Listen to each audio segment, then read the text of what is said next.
So right now I'm reading this book called Thinking in Systems, and I think this book is going into the top three for the year. It's that good. And the reason why I'm saying it's that good is because, yo, every single thing in this world that does like an operation is basically a system. That's the way they're making you think of the book. So the human body, this is a system, everything. And there's a bunch of subsystems in here that is making the human body work. And the thing is, the reason why systematizing things is so important is because when you can systematize something, it becomes predictable.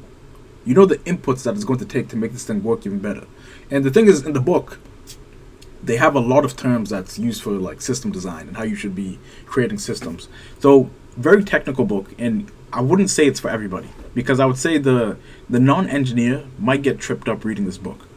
But like I said, if you can systematize just small things in your life, you're going to be a little bit more at peace because you're going to know how the system works.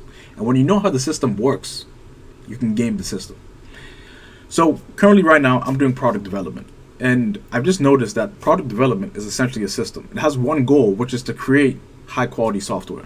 So I'm just trying to figure out the intricacies of the system so that if I know how things work, I can essentially game the system and make things work in my favor.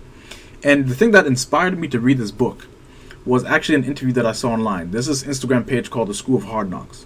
And the guy that does all the interviews, he was interviewing this one guy. He's wearing a suit. And he asked the guy, what's the most amount of money you've ever made in a single year? And the guy said $1 billion and something. And he's all like, oh, okay, how do you make all the money? He said, oh, I sold a bunch of companies.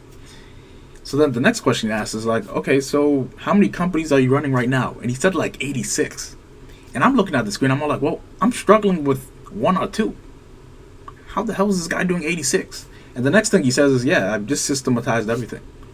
The whole thing is a damn system. I just kind of plug things in to make it work. And I'm just looking at the screen, I'm like, dang, bro. I can't do one or two. This guy's doing 86. And he's saying that it's just because the systems are good.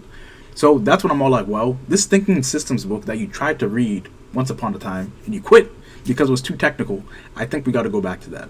So obviously, Thinking in Systems, I don't think it's for everybody because it's very technical. Like if you're not an engineer and you don't have that mindset, it might be a little bit hard for you to digest. But I think it's going to move into my top 3 for the year just because it's that good. So I think that's my little update for today. Right now I'm just trying to figure out how to make sense of the book and systematize different things, but I think I'm going to get it. And then I know I'm going to have very, very good things to say after I get all that straight. So anyways, I'm out.